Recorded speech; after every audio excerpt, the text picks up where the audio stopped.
கடவுளர் TV நேயர்கள் அனைவருக்கும் அநேக நமஸ்காரங்கள். ஜோதிட குழுவின் சார்பாக ஆடி மாத பலன்களை பற்றி பார்ப்பதற்காக வந்திருக்கின்றோம். இந்த ஆடி மாதங்கிறது ஆடி மாதம் 1ஆம் தேதிங்கிறது 17/7/2024 புதன்கிழமை இன்னைக்கு ஆரம்பமாகுது. அதுமாரி ஆடி மாதம் முடிகிறது 16/8/2024 வெள்ளிக்கிழமையோடு முடியுது. இந்த நாட்களில் உள்ளதை பற்றி பார்ப்போம். இப்போ நாங்கள் வந்திருக்கிறது அடியன் சக்தி சோமையாகிய நானும், டாக்டர் KS ஐயங்கார் அவர்களும், டாக்டர் ஹரிஹர சர்மா ஐயா அவர்களும் வந்திருக்கிறாங்க.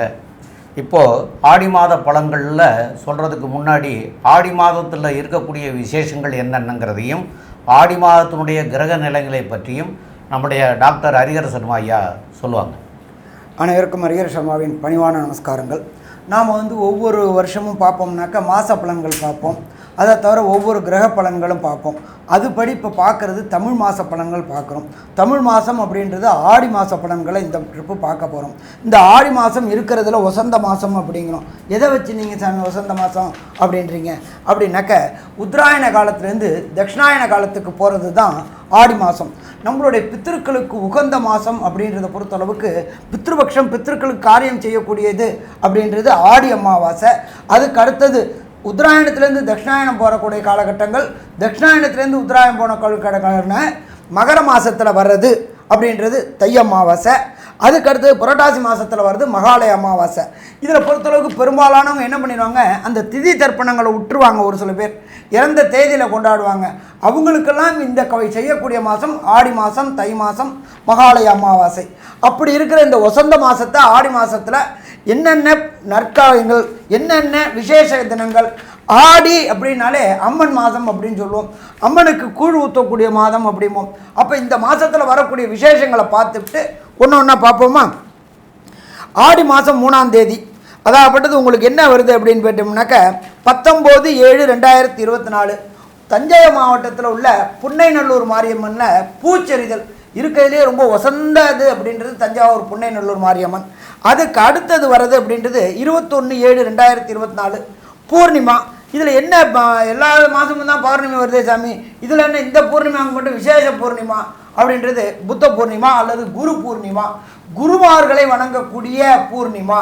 நமக்கு அக்ஷரம் சொல்லி கொடுத்த, அக்ஷரம்னாக்க நாம் செய்கின்ற தொழிலுக்கு அக்ஷரம் சொல்லி கொடுத்த குருமார்களை வணங்கக்கூடிய தினம் அப்படின்றது பௌர்ணமி தினம், அதாகப்பட்டது குரு பூர்ணிமா தினம். அதுக்கு அடுத்தது பார்த்தோம் அப்படின்னாக்க 23/7/2024 செவ்வாய்க்கிழமை நம்ம காஞ்சிபுரத்தில் உள்ள ஸ்ரீ ஜெயேந்திர சரஸ்வதி சுவாமிகளுடைய ஜெயந்தி. காஞ்சிபுரம் மடம் அப்படின்னாலே உங்களுக்கு பொறுத்தளவுக்கு முதல் மடம் அப்படின்றத பொறுத்தளவுக்கு கேரளாவில் உள்ள ஆதிசங்கரர் மடம்.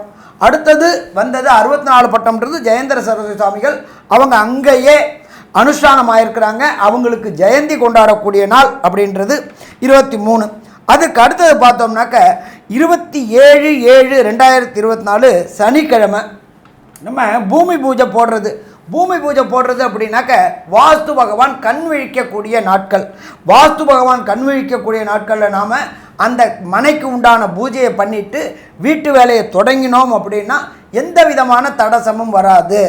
லோன் கேட்ட இடத்துல லோன் கிடைக்கும், மெட்டீரியல் கேட்ட இடத்துல கிடைக்கும், வேலைக்காரங்க எல்லாருமே பிரச்சனை இல்லாமல் இருப்பாங்க. அப்போ அந்த வாஸ்து நாளில் எந்த டைம்னு பர்டிகுலர் டைம் சொல்கிறேன், அந்த டைம் ரொம்ப வசந்த டைம். காலையில் 6:52லேருந்து 8:22 வரையிலும் இந்த வாஸ்து தினம், வாஸ்து பூஜை போடக்கூடிய நேரம். அதுக்கு அடுத்தது எம்பெருமான் முருகபெருமானுக்கு உண்டான தினம் அப்படின்றது ஆடி மாதத்தில் வர கிருத்திகை தினம். அதுக்கு அடுத்தது பார்த்தோம் அப்படின்னாக்க தஞ்சாவூர் மாவட்டம், கும்பகோணம் மாவட்டம், இந்த காவேரி நதி பாயக்கூடிய மாவட்டங்களில் என்ன பண்ணுவாங்க அப்படின்னாக்க ஆடி பெருக்கு அல்லது 18ஆம் பேர் அப்படிம்பாங்க. குழந்தையெல்லாம் சொப்பரத்தை எடுத்துகிட்டு போயிட்டு எல்லா சாப்பாடையும் வச்சுக்கிட்டு அந்த கரையோரம் சாப்பிடுவாங்க. அதே போல் புதுமண தம்பதிகளை பொறுத்தளவுக்கு மாங்கல்யம் மாற்றக்கூடிய நாள். இது எல்லாமே வசந்த நாள் அப்படின்றது ஆடி பெருக்கு. அதுக்கு அடுத்தது 4/8/2024 ஆடி அமாவாசை. அது என்ன சாமி ஆடி அமாவாசை, அது மட்டும் என்ன அப்படின்னாக்க உங்களுக்கு பொறுத்தளவுக்கு உத்தராயணத்துலேருந்து தட்சிணாயனம் மாறக்கூடிய காலகட்டம் அப்படின்றத பொறுத்தளவுக்கு கடக மாதம், அதாவது ஆடி மாதம். இந்த ஆடி மாதத்தில் பொறுத்தளவுக்கு உத்தராயணம் அப்படின்றது தேவர்களுடைய பகல் பொழுது, தட்சிணாயனம் அப்படின்றது தேவர்களுடைய இரவு பொழுது. இப்போ இந்த காலகட்டங்களில் ஆடி மாதத்தில் பொறுத்தளவுக்கு ஆடிப்பட்டம் தேடி விதை அப்படிம்பாங்க. ஆடி மாதத்தில் அம்மன் கோயிலில் கூழ் ஊற்றுவாங்க. எதுக்காக அப்படின்னாக்க விவசாயிகள் தான் அறுவடை பண்ணின அத்தனை நெல்லையும் விற்றுட்டு விதை நெல் மட்டும் வச்சுருப்பாங்க. அவங்க அந்த காலகட்டங்களில் கஷ்டப்படக்கூடாது அப்படின்றதுனால நம்மளுடைய முன்னோர்களும் மூத்தோர்களும் ஊரில் உள்ள ஒவ்வொரு அம்மன் கோயிலையும் கூழ் காய்ச்சி ஊற்றுவாங்க. அப்போ இதை மாதிரி உள்ள விசேஷமான தினம் அப்படின்றது ஆடி அமாவாசை. அடுத்தது பித்ருக்களுக்கு பொறுத்தளவுக்கு ஒரு சில பேர் என்ன பண்ணுவாங்க, இறந்த திதி தெரியாததுனால என்ன பண்ணுறதுன்னு ஜோசியங்கள்ட்ட வந்து கேட்பாங்க. அப்போ பண்ணக்கூடிய காலகட்டங்கள் அப்படின்றது ஆடி அமாவாசையில் பண்ணலாம், அதுக்கு அடுத்தது தை அமாவாசையில் பண்ணலாம், அடுத்தது மாலை பட்சத்தில் பண்ணலாம். அப்படி விட்டு போனவங்க அத்தனை பேரும் இப்போ இந்த காலகட்டங்களில் விட்டு போன அத்தனை பேரும் வரக்கூடிய ஆடி அமாவாசை அன்னைக்கு பித்ருக்களுக்கு தர்ப்பணம் கொடுக்கணும். சரி, பித்ருக்களுக்கு தர்ப்பணம் கொடுக்கணும்னா எங்கள் வீட்டிலேயே வச்சு கொடுக்கலாமா அப்படின்னாக்க புண்ணிய தீர்த்தங்கள், புண்ணிய நதிகள், புண்ணிய கடல்கள் இதில் கொடுத்தோம் அப்படின்னாக்க கண்டிப்பாக நமக்கு அந்த பலன்கள் கிடைக்குமா? கண்டிப்பாக பலன்கள் கிடைக்கும். அதே போல் இந்த காலை பொறுத்தளவுக்கு உத்தராயணத்துலேருந்து தட்சிணாயணம் மாற காலகட்டம் பொறுத்தளவுக்கு சூரியன் வலுவிழக்கக்கூடிய காலகட்டங்கள் அப்படிம்பாங்க. இந்த காலகட்டங்களில் பரிகார பூஜைகள் செய்கிறத தவிர்த்துவிட்டு கோயில் உண்டான பூஜைகள் செய்யக்கூடிய காலகட்டங்கள், ஆலய வழிபாடு செய்யக்கூடியங்கள். நம்மளோட பொறுத்தளவுக்கு இந்து மதத்தில் பொறுத்தளவுக்கு ஒன்றுமே விளக்கமாக சொல்லியிருக்கிறாங்க, எந்தெந்த மாதம் என்னென்ன செய்யணும் அப்படின்றது. அதனால் இந்த ஆடி அமாவாசை மிக சிறப்பான மாதம். அதே போல் இந்த காலகட்டங்களில் தட்சிணாயணத்துலேருந்து உத்தராயண மாறகட்டங்களில் நல்ல பவரான காலகட்டங்கள் இந்த ஆடி அமாவாசை கொண்டாடினா ரொம்ப சிறப்பாக இருக்கும். அதுக்கு அடுத்தது ரொம்ப விசேஷமானது அப்படின்றது 7/8/2024 புதன்கிழமை. இதுக்கு பேர் ஆடி பூரம், ஆடி மாதத்தில் வர பூரம். அது ரொம்ப விசேஷமான தினம். அதுக்கு அடுத்தது பார்த்தோம் அப்படின்னாக்க 8/8/2024 சங்கரன் கோயில், நெல்லை மாவட்டத்தில் உள்ள சங்கரன் கோயிலில் ஆடி தபசு செய்யக்கூடிய நாள். அது ரொம்ப விசேஷமானது. அடுத்தது 16/8/2024 பெண்களை பொறுத்தளவுக்கு வரலட்சுமி விரதம் வாங்க. வரலட்சுமி விரதம் அப்படின்றது என்ன அப்படின்னாக்க மாங்கல்ய காலங்கள் அப்படின்றது தான் வரலட்சுமி விரதம் அப்படின்றத பொறுத்தளவுக்கு. அப்போ இந்த வரலட்சுமி விரதம் அப்படின்றத பொறுத்தளவுக்கு பெண்கள் தங்களுடைய மாங்கல்யத்துக்காக வரலட்சுமியை வச்சு விரதம் இருக்கக்கூடிய காலகட்டங்கள். அதுக்கு அடுத்தது பார்த்தோம்னாக்க எம்பெருமான் முருகப்பெருமானுக்கு உகந்த 29/7/2024 ஆடி கிருத்திகை. இந்த ஆடி கிருத்திகை அப்படின்றத பொறுத்தளவுக்கு எல்லா விதமான முருகன் கோயிலையும், முக்கியமான முருகன் அறுவடை வீடு முருகன் கோயிலை தவிர எல்லா முருகன் கோயிலையும் இந்த ஆடி கிருத்திகை விசேஷமான தினமாக இருக்கும். சரி, இதை தவிர அந்த ஆடி மாதம் பிறக்கிற நாள் கிரகங்களுடைய நிலவரம் என்னென்ன இருக்குது அப்படின்னு பார்ப்போமா? 2ஆம் இடமான ரிஷபத்தில் குரு பகவானும் செவ்வாய் பகவானும் இருக்காங்க. 4ஆம் இடமான கர்க்கடகத்தில் சூரியன், புதன், சுக்கிர பகவான் இருக்கார். காலபுருஷ தத்துவத்தின்படி 6ஆம் இடமான கன்னியா ராசியில் கேது பகவான் இருக்கார். இதை தவிர கும்பராசியில் சனி பகவான் வக்ரம் அடைஞ்சிருக்காரு. இப்போ இந்த வக்ரம் அடைஞ்சது சற்றேறக்குறைய 140 நாள். அப்போ இந்த 140 நாளும் இந்த காலகட்டங்களில் வந்துடுது. எப்பொழுதுமே சனி பகவான் வக்ரம் அடைகிறது மிக மிக சிறப்பு. காலபுருஷ தத்துவத்தின்படி 12ஆவது ராசியான மீன ராசியில் ராகு பகவானும் கொண்ட அமைப்பில் இந்த ஆடி மாதம் பிறக்கிறது.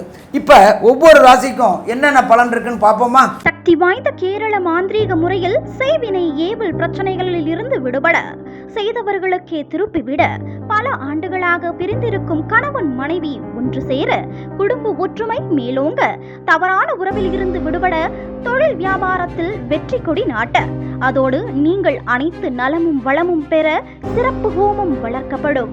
அது வீடியோ எடுத்து அனுப்பப்படும். உடனே தொடர்பு கொள்ளுங்கள். ஜெயா டிவி புகழ் மேல்மருவத்தூர் ஞானகுரு அவர்களை. மேஷம், அஸ்வினி பரணி கிருத்திகை, இந்த 3 நட்சத்திரம் 9 பாதங்களை கொண்ட ராசி. அதாவது இப்போது குரோதி வருஷம் ஆடி மாதத்தை பற்றி பார்த்துட்டு இருக்கோம். குரோதி வருஷம் ஆடி மாதத்தில் விசேஷம் என்ன அப்படின்னா, ராசிநாதனான செவ்வாய் உங்களுடைய ராசிக்கு 2ஆம் இடத்துல இருக்கிறது விசேஷம். குருமங்கள யோகம் வருது. அதாவது 2வது இடத்துல ராசிநாதன் தனஸ்தானத்தில் ராசியின் அதிபதி இருக்கிறதும் தனகாரகனோடு சேர்ந்து இருக்கிறதும் உங்களுக்கு பணவரவிற்கு பஞ்சம் இருக்காது. குடும்பத்தில் நல்ல ஒரு ஏற்றம் இருக்கக்கூடிய காலகட்டமாக அமைய போகிறது. அதோடு உங்களுடைய ராசிக்கு பார்த்தலையானால் 2ஆம் அதிபதினு சொல்லக்கூடிய சுக்கிர பகவானும் 4ஆம் இடத்துல திக்பலம். அதாவது 4ஆம் இடத்துல அவர் எப்படி இருக்கார் அப்படின்னா 16ஆம் தேதி வரலும், ஆடி 16ஆம் தேதி வரலும் அவர் இருக்கார். அதனால் பார்த்தாலேயானால் பாதி மாதம் அவர் அங்கே இருக்கிறதுனால கிட்டத்தட்ட ஜூலை எண்டு வரலும் அவர் அங்கே இருந்துள்ளார். இதன் மூலியமாக பார்த்தாலேயானால் உங்களுக்கு பணவரவிற்கு பஞ்சமே இருக்காது. எந்த இடத்தை தொட்டாலும் பணம் வரக்கூடிய வாய்ப்புகள் நிச்சயமாக இருக்கும். குடும்பத்தில் நல்ல ஒரு ஏற்றம் இருக்கக்கூடிய காலகட்டம். அதை தவிர வந்து பேசக்கூடிய வார்த்தைகளில் நல்ல தெளிவு இருக்கக்கூடிய காலகட்டமாக இந்த மாதம் உங்களுக்கு மொத்தமாகவே அமைய போகிறது. இந்த மாதத்தில் பார்த்தீங்கன்னா புது வேலைகள் அமையக்கூடிய வாய்ப்பு உண்டு. 6ஆம் இடத்தில் இருக்கக்கூடிய கேது பகவான் உங்களுக்கு ஒரு நல்ல வேலையை நிச்சயமாக ஏற்படுத்தி கொடுக்கக்கூடிய காலகட்டம். இருந்தாலும் சிறு சிறு சச்சரவுகள் அதாவது எதிராளிகள் உருவாவார்கள். ஆனால் எதிராளிகளே உங்களிடம் வந்து சமரசமாகக்கூடிய அளவுக்கு இருக்கும். ஏன்னா 6ஆம் இடத்தில் மறைந்த கேது பகவான் எதிராளிகளை உற்பத்தி பண்ணி அவர்களை உங்களிடம் சரணாகதி அடைய செய்யக்கூடிய வாய்ப்புகள் உண்டு. ஏன்னா குரு பகவானும் பார்க்கறது பெரிய விசேஷம்.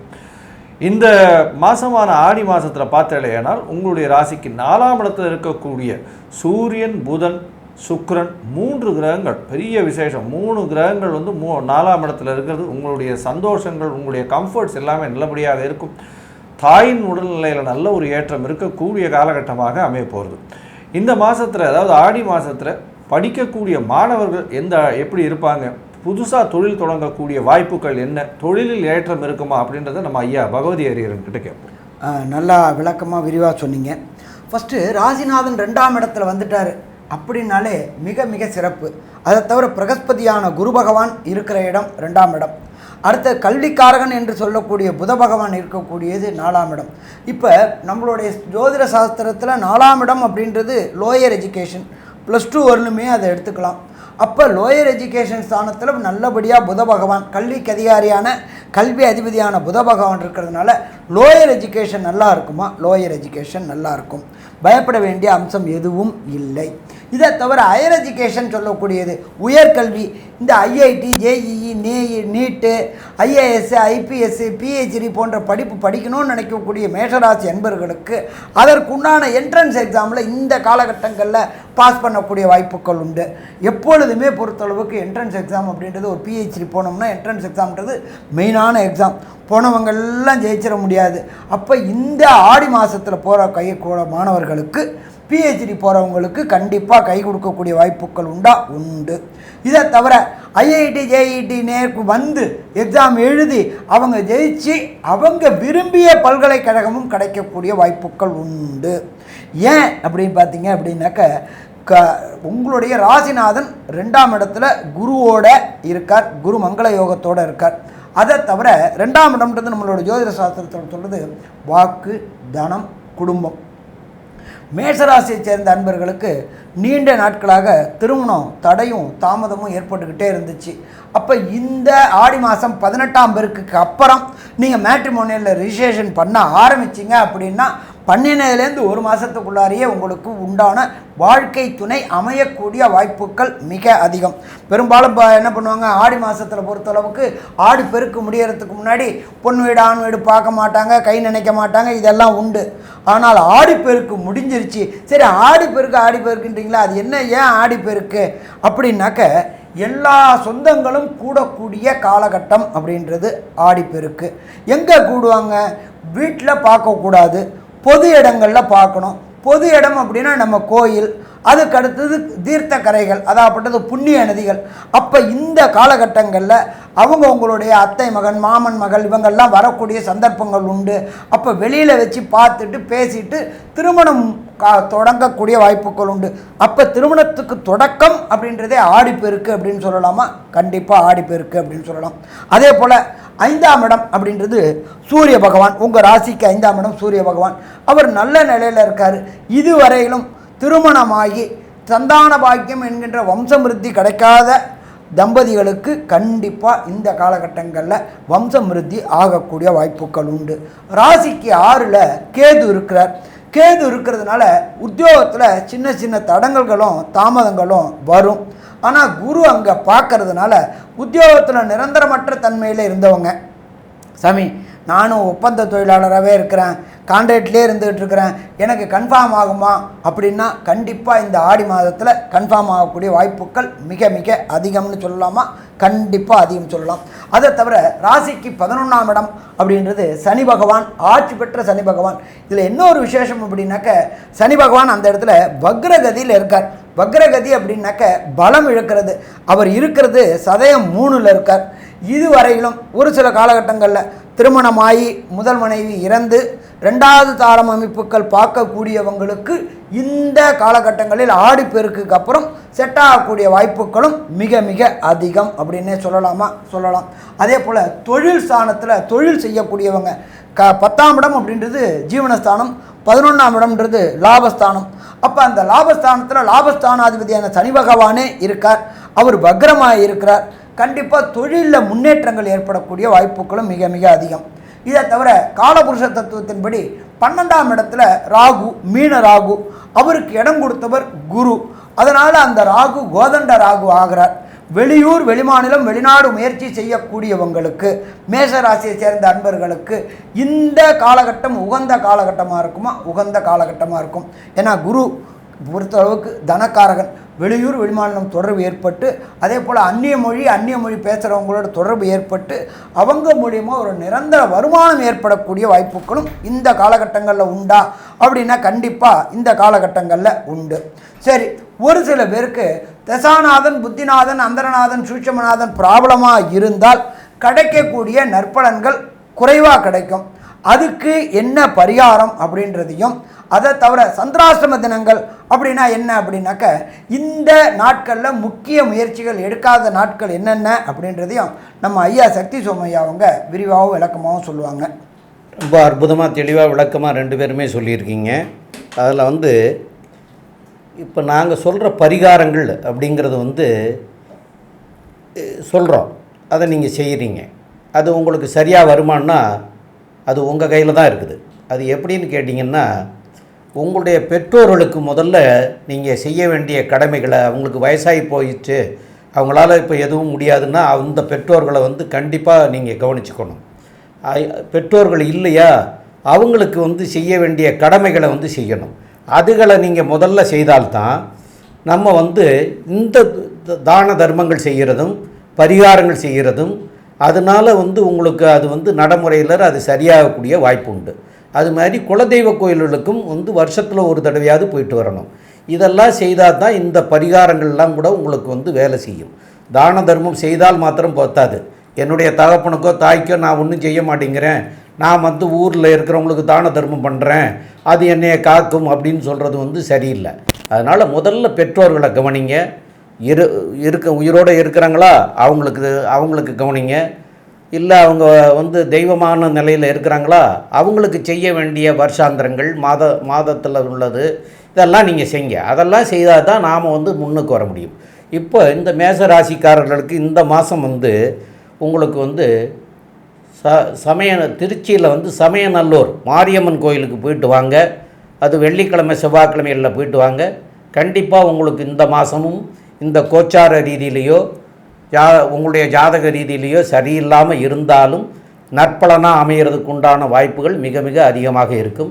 மேலும் உள்ள இதை பற்றி நம்முடைய கே.எஸ். ஐயங்கார் அவங்க சொல்லுவாங்க. ஐயா, அற்புதமாக சொன்னீங்க. ஆனால் ஒரு விஷயம், இந்த காலகட்டங்களில் என்னதான் முயற்சி செய்தாலும் சில நாட்கள் தடை ஏற்படும். அந்த சில நாட்கள்னு சொல்லக்கூடிய சந்திராஷ்டம நாட்களை பற்றி கொஞ்சம் சொல்லுங்கள். ஐயா, அற்புதமாக சொன்னீங்க. இதில் சந்திராஷ்டம தினங்கள் அப்படிங்கிறது உங்களுக்கு ஆடி மாதம் 1ஆம் தேதி வருது, 2ஆம் தேதி வருது. அதுக்கப்புறம் மாத கடைசியாக 28, 29, 30. அந்த 30ஆம் தேதி வர்றது மாத்திரம் காலையில் 10, 27 வரைக்கும் இருக்குது. அதாவது அந்த ஆடி மாதம் 1, 2, 28, 29, 30 ஆகிய தினங்களுக்கு ஆங்கில தேதி ஜூலை 17, ஜூலை 18 புதன் வியாழன், அது 2 நாளும். அதேமாரி ஆகஸ்ட் மாதம் 13ஆம் தேதி செவ்வாய்க்கிழமையும், ஆகஸ்ட் மாதம் 14ஆம் தேதி புதன்கிழமையும், 15ஆம் தேதி வியாழக்கிழமை, அது காலையில் 10, 27 வரைக்கும் இருக்கிறது. இந்த நாட்களை நீங்கள் புதிதாக எதுவும் முயற்சிகள் எடுக்க வேண்டாம், புதிய பயணங்கள் எதுவும் செய்ய வேண்டாம். இதையெல்லாம் தவிர்க்கிறது மிக மிக நல்லதாக இருக்கும். மேற்கொண்டு உள்ள விவரங்களை ஐயா டாக்டர் கே.எஸ். ஐயங்கார் அவங்க சொல்லுவாங்க. ஐயா, அற்புதமாக சொன்னீங்க. அதாவது இந்த ஆடி மாதம், குரோதி வருஷம் ஆடி மாதத்தில் பார்த்தாலேயானால் மேஷராசிக்காரர்களுக்கு ஒரு குதூகலமான மாதமாக இருக்கும். ஏன்னா தனகாரகன் அவனே பாக்யஸ்தான அதிபதியான குரு பகவான் 2ஆம் இடத்துல ராசிநாதனோடு சேர்ந்திருக்கிறது பெரிய விசேஷம். இதன் மூலியமாக குரு மங்கள யோகம் அமையிறது. பொதுவாக பார்த்தேன்னா இந்த ரியல் எஸ்டேட் பண்ணுறவங்க, அதை தவிர ரத்தம் சம்பந்தமாக அதாவது மெடிக்கல் டாக்டர், மெடிக்கலில் பண்ணக்கூடிய அந்த இன்ஸ்ட்ருமெண்ட்ஸு இதெல்லாம் பண்ணக்கூடியவர்களுக்கு ஒரு பெரிய ஏற்றத்தை கொடுக்கக்கூடிய காலகட்டமாக அமையும். அது தவிர வந்து இந்த செங்கல் ஜல்லி நிலம் சார்ந்த விஷயங்கள் இதிலெல்லாம் பண்ணக்கூடியவர்களுக்கு ஒரு பெரிய ஏற்றம் கிடைக்கக்கூடிய காலகட்டமாக அமைய போகிறது. இந்த மாதத்தில் பார்த்தீங்கன்னா படிக்கக்கூடிய குழந்தைகளுக்கு பெரிய ஏற்றம். ஏன்னா 4ஆம் இடத்துல 3 கிரகங்கள் இருக்கிறது பெரிய விசேஷம். அதற்கு பிறகு 15-16 தேதிக்கு மேலே பார்த்தீங்கன்னா, அதாவது தமிழ் தேதி 16 தேதிக்கு மேலே பார்த்தீங்கன்னா சுக்கிர பகவானும் 5ஆம் இடத்துல போகிறார். ரொம்பவும் விசேஷமாக இருக்கக்கூடிய காலகட்டமாக அமைய போகிறது. குடும்பத்தில் நல்ல ஒரு சந்தோஷம் நிலவும். ஏன்னா 2ஆம் இடம் வலுப்பெற்று போகிறதுனால குடும்பத்தில் நல்ல சந்தோஷம் நிலவக்கூடிய காலகட்டமாக அமைய போகிறது. புதிய வேலை வாய்ப்புகள் கிடைக்கக்கூடும். உடல்நிலையில் நல்ல ஒரு ஏற்றம் இருக்கக்கூடும். அதாவது தாய் தந்தையினுடைய உடல்நிலையிலும் நல்ல ஒரு ஏற்றம் இருக்கக்கூடிய காலகட்டமாக அமையும். வெளிநாடு வெளியூர் போகக்கூடிய பாக்கியம் நிச்சயமாக கிடைக்கும். ஏன்னா ராசிக்கு 12ஆம் இடத்துல ராகு பகவான், அதுவும் வந்து இம்போர்ட் எக்ஸ்போர்ட் பிஸ்னஸ் பண்ணுறவங்க, அதை தவிர வந்து கடல் உயிரினங்கள் வச்சு வியாபாரம் பண்ணுறவங்களுக்கு பெரிய ஏற்றம் கிடைக்கக்கூடிய வேலையை காலகட்டமாக இந்த மாதம் அமைய போகிறது. அது தவிர வந்து இந்த சமையல் கலை வல்லுநர்கள், நெருப்பு சம்பந்தமான வியாபாரம் பண்ணுறவங்க, இவங்களுக்கெல்லாம் பெரிய ஏற்றம் கிடைக்கக்கூடிய காலகட்டமாக அமைய போகிறது. மொத்தத்தில் பார்த்தீங்களா, ஏன்னால் இந்த ஆடி மாதம் ஒரு வரப்பிரசாதம்னே சொல்லலாம். ஏன்னா ஆடி மாதத்தில் முதல் 18 நாளைக்கு மட்டும்தான் வந்து திருமணத்திற்கு பார்க்கணும், அந்த மாதிரியான விஷயங்கள் பண்ணக்கூடாதே தவிர அதற்கு பிறகு நல்ல ஒரு ஏற்றமான காலமாக இருக்கும். தவிர இந்த மாதம் வந்து உங்களுக்கு வாஸ்து புருஷன் கண் விழிக்கும் நாள் வேறு வருது. அதனால் வீடு கட்டுறவங்க அந்த காலகட்டத்தில் எந்த ஒரு தோஷமும் மற்ற நிலை இருக்கக்கூடிய காலம்ன்றதுனால அந்த வீடு கட்டுறது, மனப்பூஜை போடுறது, இது எல்லாமே கண்டிப்பாக பண்ணலாம் அப்படின்னு இந்த சக்தி ஜோதிட குழு சொல்லுது. நன்றி, நமஸ்காரம். கடவுள் அருள் டிவியை பார்த்தமைக்கு நன்றிகள். மேலும் இது போன்ற தகவல்களை தெரிந்து கொள்ள கடவுள் அருள் டிவியை சப்ஸ்கிரைப் செய்யுங்கள். மறக்காமல் பெல் ஐக்கானை கிளிக் செய்யுங்கள். சக்தி வாய்ந்த கேரள மாந்திரீக முறையில் செய்வினை ஏவல் பிரச்சனைகளில் இருந்து விடுபட, செய்தவர்களுக்கே திருப்பிவிட, பல ஆண்டுகளாக பிரிந்திருக்கும் கணவன் மனைவி ஒன்று சேர, குடும்ப ஒற்றுமை மேலோங்க, தவறான உறவில் இருந்து விடுபட, தொழில் வியாபாரத்தில் வெற்றி கொடி நாட்ட, அதோடு நீங்கள் அனைத்து நலமும் வளமும் பெற சிறப்பு ஹோமம் வளர்க்கப்படும். அது வீடியோ எடுத்து அனுப்பப்படும். உடனே தொடர்பு கொள்ளுங்கள் ஜெயா டிவி புகழ் மேல்மருவத்தூர் ஞானகுரு அவர்களை.